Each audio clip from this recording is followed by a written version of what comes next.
بسم اللہ والحمد للہ والصلاة والسلام علی رسول اللہ وعلی آلہ وصحبہ اجمعین۔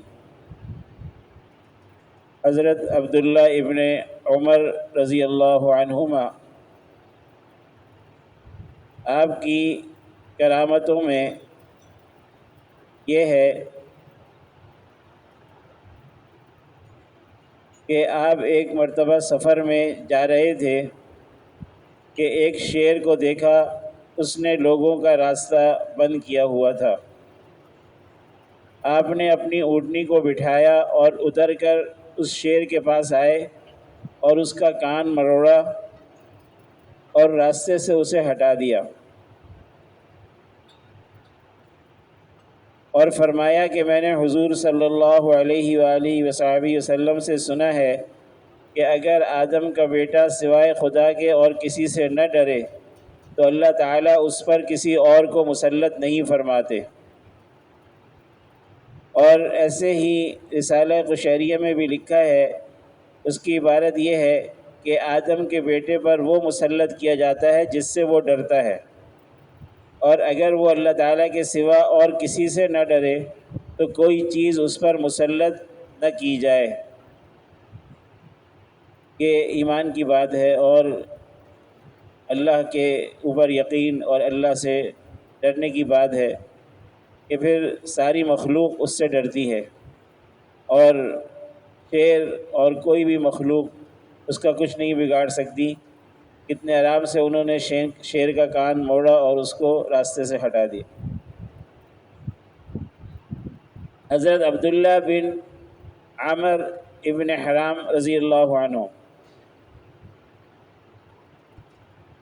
طلحہ ابن عبید اللہ رضی اللہ عنہ سے روایت ہے، فرماتے ہیں کہ میں حضرت عبداللہ ابن عامر ابن حرام رضی اللہ عنہ کی قبر کے پاس آیا تو قبر میں سے قرآن شریف پڑھنے کی ایسی آواز سنی کہ اس سے بہتر کبھی نہیں سنی تھی۔ میں حضور رسول اللہ صلی اللہ علیہ وسلم کی خدمت میں حاضر ہوا اور یہ ماجرا عرض کیا تو فرمایا کہ عبداللہ ہی تھے، یعنی جو تلاوت کر رہے تھے، کیا تم کو معلوم نہیں کہ اللہ تعالیٰ نے ان شہیدوں کی روحوں کو قبض فرما کر زبرجد اور یاقوت کی قندیلوں میں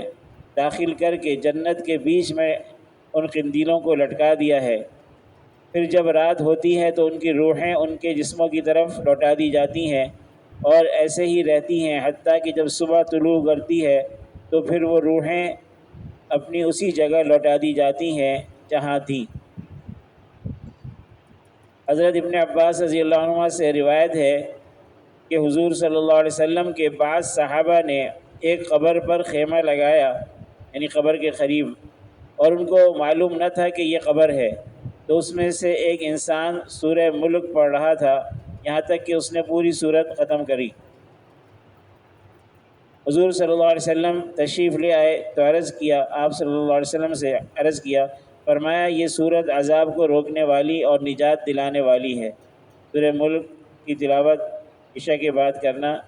اس کی فضیلت یہ ہے کہ یہ قبر کے عذاب سے بچاتی ہے۔ حضور پاک صلی اللہ علیہ وسلم کے چچا زاد بھائی حضرت عبیدہ ابن الحارث ابن عبد المطلب، آپ صلی اللہ علیہ وسلم کے چچاؤں میں سے تو حضرت حمزہ رضی اللہ عنہ اور حضرت عباس رضی اللہ تعالیٰ عنہ ایمان لائے، اور یہ ایک چچا تھے آپ صلی اللہ علیہ وسلم کے حارث بن عبد المطلب، ان کا یہ بیٹے تھے حضرت عبیدہ۔ جنگ بدر میں یہ سب مسلمانوں سے زیادہ عمر کے تھے۔ جنگ بدر میں اور حضرات کی عمر اتنی نہیں تھی جتنی ان کی تھی۔ لڑائی میں ان کا پاؤں کاٹ دیا گیا تھا۔ حضور صلی اللہ علیہ وسلم نے ان کا سر اپنے زانوئے مبارک پر، یعنی گھٹنے پر رکھ لیا۔ انہوں نے عرض کیا، یا رسول اللہ، اگر ابو طالب مجھے دیکھتے، یعنی اگر آج وہ دیکھتے کہ میں نے کیسے جہاد کیا ہے، تو جان لیتے کہ میں ان کے اس قول کا اس سے زیادہ حقدار ہوں جو انہوں نے اپنے بارے میں کہا۔ یعنی ابو طالب حضور پاک صلی اللہ علیہ وسلم کے چچا تھے اور وہ آپ صلی اللہ علیہ وسلم کی بہت زیادہ مدد فرماتے تھے اور آپ کا خیال رکھتے تھے، اور آپ کی شان میں انہوں نے اشعار بھی کہے ہیں ابو طالب نے۔ تو کچھ اشعار ہیں جن کا ترجمہ یہاں لکھا ہوا ہے۔ تو حضرت عبیدہ ابن حارث فرماتے ہیں، آپ صلی اللہ علیہ وسلم کے چچا زاد بھائی، کہ میں ان اشعار کا زیادہ حقدار ہوں۔ ترجمہ یہ ہے، ہم رسول اللہ صلی اللہ علیہ وسلم کی حفاظت کرتے ہیں یہاں تک کہ ان کے ارد گرد بچھاڑے جاتے ہیں اور اپنے بیٹوں اور عورتوں سے غافل ہو جاتے ہیں۔ پھر حضور رسول اللہ صلی اللہ علیہ وسلم کے ساتھ ہی یہ صحابی حضرت عبیدہ ابن الحارث مقام بدر سے واپس لوٹے اور مقام صفرہ میں وفات پا گئے۔ بیان کیا گیا ہے کہ اس کے بعد جب حضور صلی اللہ علیہ وسلم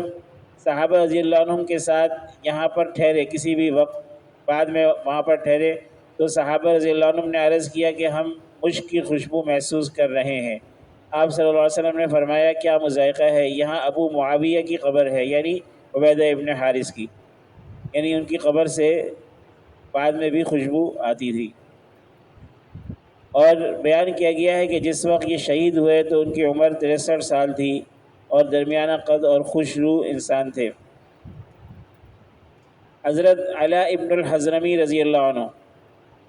یہ بھی رسول اللہ صلی اللہ علیہ وسلم کے صحابی ہیں،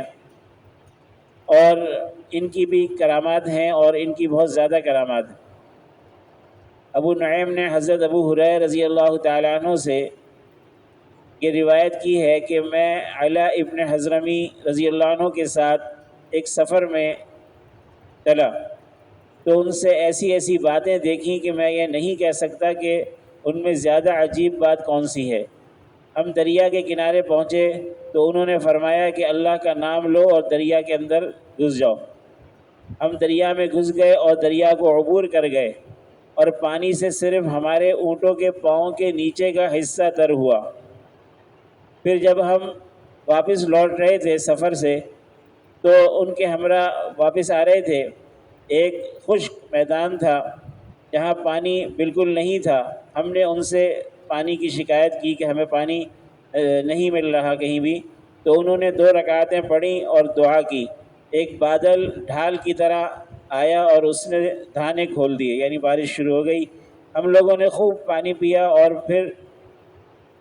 یہ سفر جاری تھا کہ اسی سفر میں آپ کا انتقال ہو گیا، حضرت علاء ابن حضرمی رضی اللہ عنہ کا۔ ہم نے وہیں ان کو ریت میں دفن کر دیا۔ کچھ دور چلے، خیال ہوا کہ کوئی درندہ ان کو نہ نکال لے قبر سے، تو ان کو کہیں کھا نہ جائے۔ ہم واپس آئے تو دیکھا کہ اس قبر میں وہ موجود نہیں ہے، اللہ نے ان کو کہیں اور پہنچا دیا۔ یہ اللہ کے ایسے مقبول بندے تھے۔ بیہقی نے حضرت انس رضی اللہ تعالیٰ عنہ سے روایت کی ہے، ایک عورت فرماتے ہیں کہ ہم حضور صلی اللہ علیہ وسلم کے پاس صفہ میں تھے۔ صفہ وہ چبوترا ہے مسجد نبوی صلی اللہ علیہ وسلم میں، جس میں وہ حضرات رہتے تھے، انصار اور وہ دوسرے حضرات جن کا کوئی گھر بار نہیں تھا، اور اسی جگہ پر وہ رہتے تھے اور آپ صلی اللہ علیہ وسلم سے علم حاصل کرتے تھے۔ صحابہ رضی اللہ عنہ کی ایک تعداد وہاں پر رہتی تھی، مختلف زمانوں میں مختلف تعداد ان کی ہوتی تھی۔ تو فرماتے ہیں کہ ہم حضور صلی اللہ علیہ وسلم کے پاس صفہ میں تھے کہ ایک عورت ہجرت کر کے مدینہ منورہ آئی، اس کے ساتھ اس کا ایک بالغ لڑکا بھی تھا۔ کچھ ہی دن ٹھہری تھی کہ اس کے لڑکے کو مدینہ منورہ میں وبا لگ گئی، لڑکا چند روز بیمار رہ کر مر گیا۔ حضور صلی اللہ علیہ وسلم نے اس کی آنکھیں بند فرما دیں اور تجہیز و تکفین کا حکم فرمایا۔ ہم لوگوں نے غسل دینے کا ارادہ کیا تو حضور صلی اللہ علیہ وسلم نے فرمایا کہ انس اس کی والدہ کے پاس جاؤ اور اس کو اطلاع کر دو۔ میں گیا اور اطلاع کر دی، وہ آئی اور اس لڑکے کے پیروں کے پاس بیٹھ گئی۔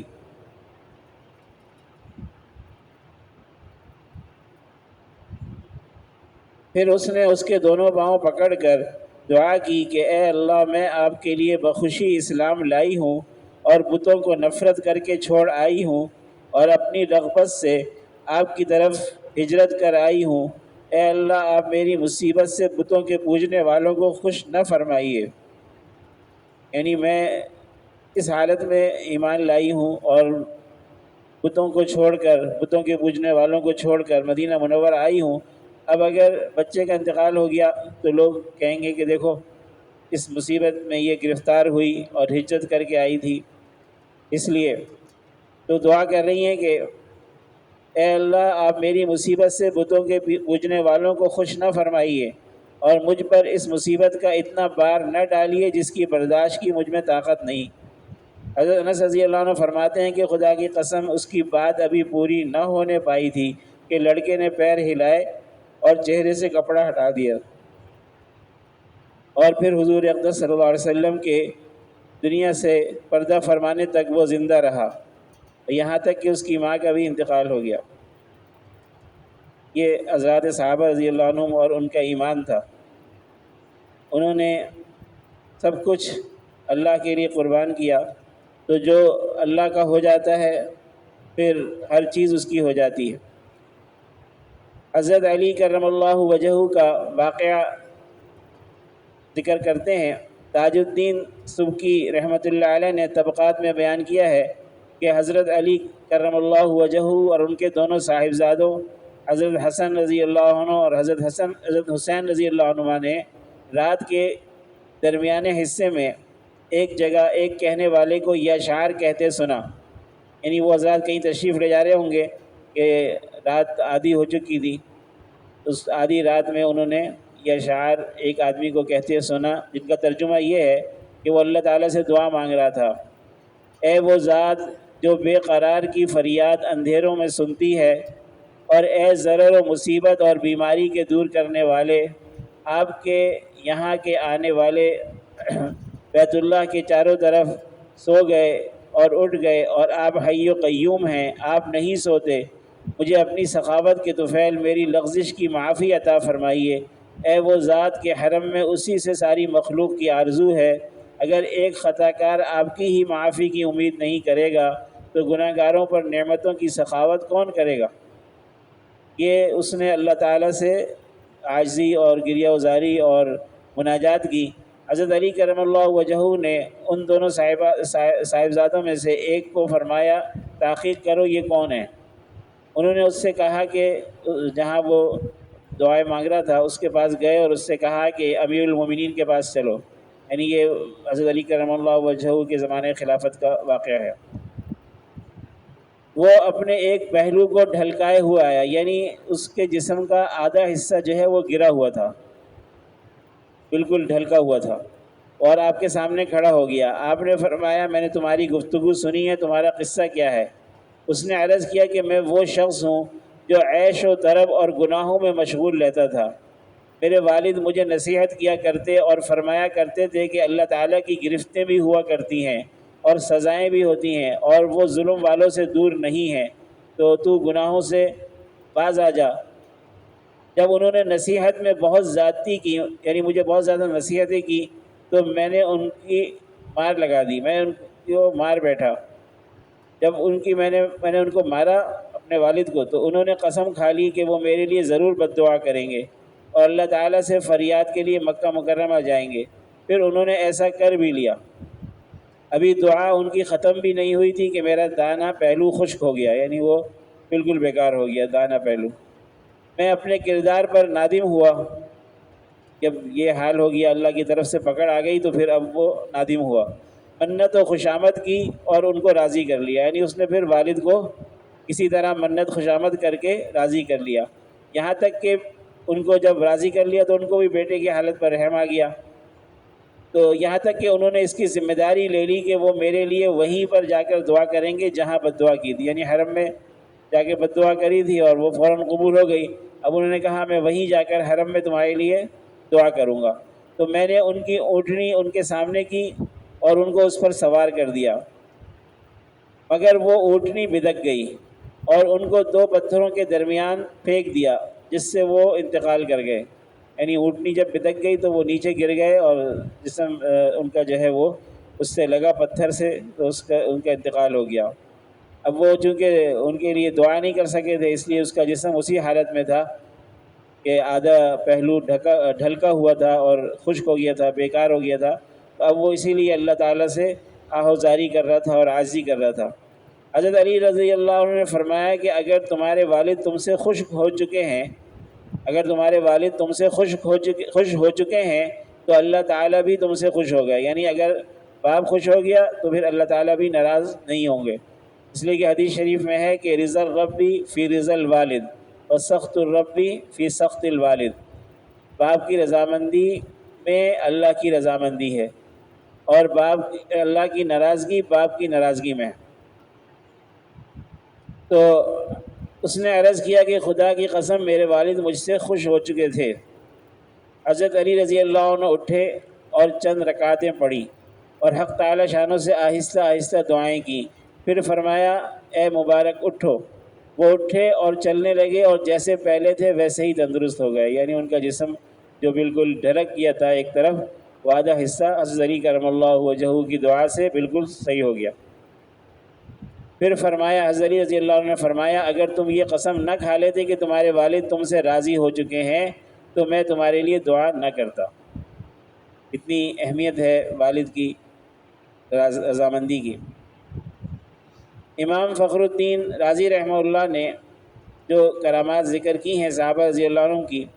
ان میں یہ واقعہ بھی ذکر کیا ہے۔ حضرت علی ابن ابی طالب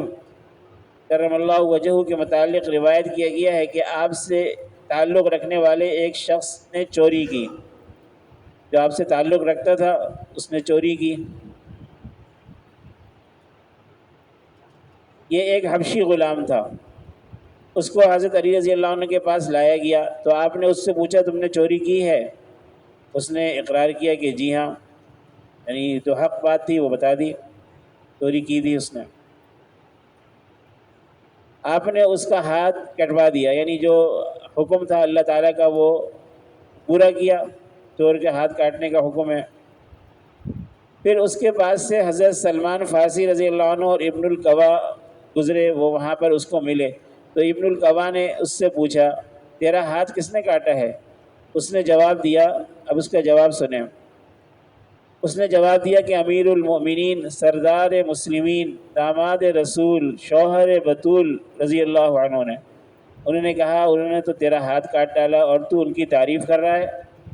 اس نے عرض کیا کہ میں کیوں آپ کی تعریف نہ کروں، حالانکہ آپ نے میرا ہاتھ حق کے اوپر کاٹا ہے، یعنی اللہ کے حکم کے مطابق کاٹا ہے، اور آپ نے مجھے دوزخ سے بچا لیا ہے، یعنی دنیا میں یہ حد مجھ پہ جاری ہو گئی تو یہ تو دنیا ہے، آخرت میں اللہ نے دوزخ سے مجھے بچا لیا اس عمل کی وجہ سے۔ ایسا اس کا اللہ سے تعلق تھا۔ تو حضرت سلمان فارسی رضی اللہ عنہ نے جب یہ بات اس سے سنی تو حضرت علی رضی اللہ عنہ کو سارا واقعہ بتا دیا کہ اس طرح وہ آپ کی تعریفیں بھی کر رہا تھا جبکہ اس کا ہاتھ کٹ چکا ہے اس کے باوجود۔ تو آپ نے اس حبشی کو بلایا اور اس کا ہاتھ اس کے پہنچے پہ رکھ کر رومال سے ڈھانپ دیا اور دعائیں فرمائی۔ تو فرماتے ہیں کہ ہم نے آسمان سے ایک آواز سنی کہ چادر کو ہاتھ پر سے اٹھا لو۔ ہم لوگوں نے اس کے ہاتھ پر سے چادر اٹھائی تو اس کا ہاتھ حق تعالیٰ کے فضل اور حضرت علی کرم اللہ وجہہ کی برکت سے اچھا ہو چکا تھا کہ اللہ تعالیٰ نے اس کو دنیا میں بھی رسوائی سے بچا لیا، آخرت کی رسوائی سے بھی بچا لیا، اور یہ جو ہے اللہ نے حضرت علی کرم اللہ وجہہ کی کرامت ظاہر فرمائی۔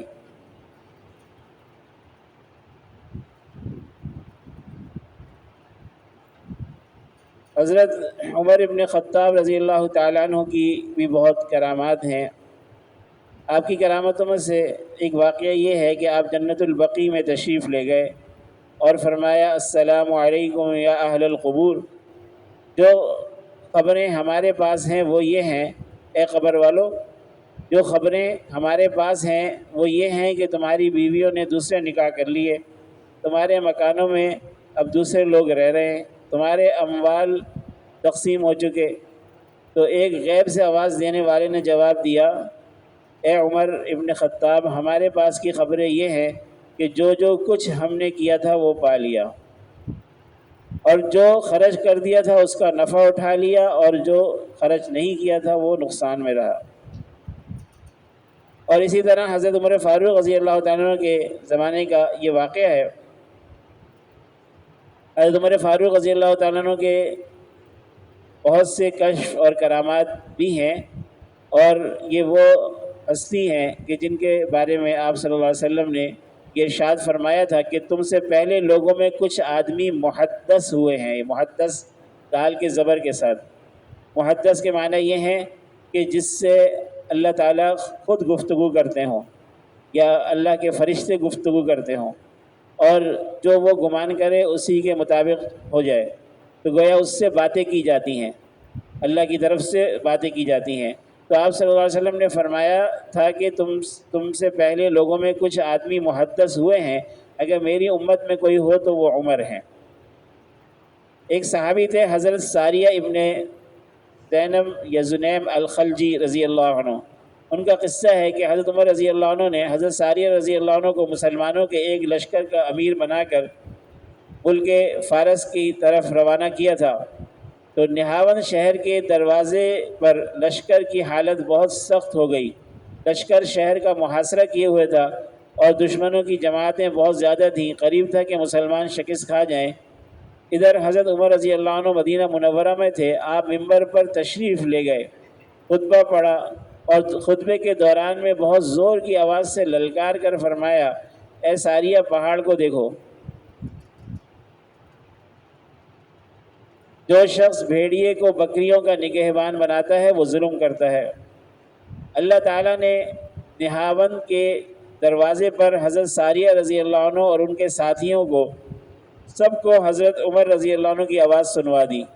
سب یہ کہہ کر کہ یہ امیر المومنین کی آواز ہے، پہاڑ کی طرف چل کھڑے ہوئے، تو سب نے نجات پائی اور اللہ تعالیٰ کی طرف سے اس طرح ان کی مدد ہو گئی۔ اور آپ کی کرامتوں میں سے زلزلے کا قصہ بھی ہے۔ حضرت عمر فاروق رضی اللہ عنہ کے زمانے میں زمین میں زلزلہ آیا تو آپ نے اللہ تعالیٰ کی حمد و ثنا کی، زمین پر جو کہ کانپ رہی تھی، لرز رہی تھی، درہ مارا اور فرمایا ٹھہر جا، کیا میں نے تیرے اوپر انصاف نہیں کیا؟ تو زمین اسی وقت ٹھہر گئی۔ اور یہ بھی بیان کیا ہے کہ حضرت عمر فاروق رضی اللہ عنہ حقیقت میں ظاہر اور باطن دونوں میں امیر المومنین اور زمین اور ساکنین زمین کے لیے اللہ تعالیٰ کے خلیفہ تھے، اس لیے خود زمین کو بھی ان باتوں پر جو اس سے سرزد ہوتی تھی ایسے ہی سزا دیتے اور ٹھیک کر دیتے تھے جیسے زمین پر رہنے والوں کو ان کی خطاؤں پر سزا دیا کرتے تھے۔ اللہ تعالیٰ ہمیں ان حضرات کے طفیل میں انہی کی نقش قدم پر چلنے کی توفیق عطا فرمائے۔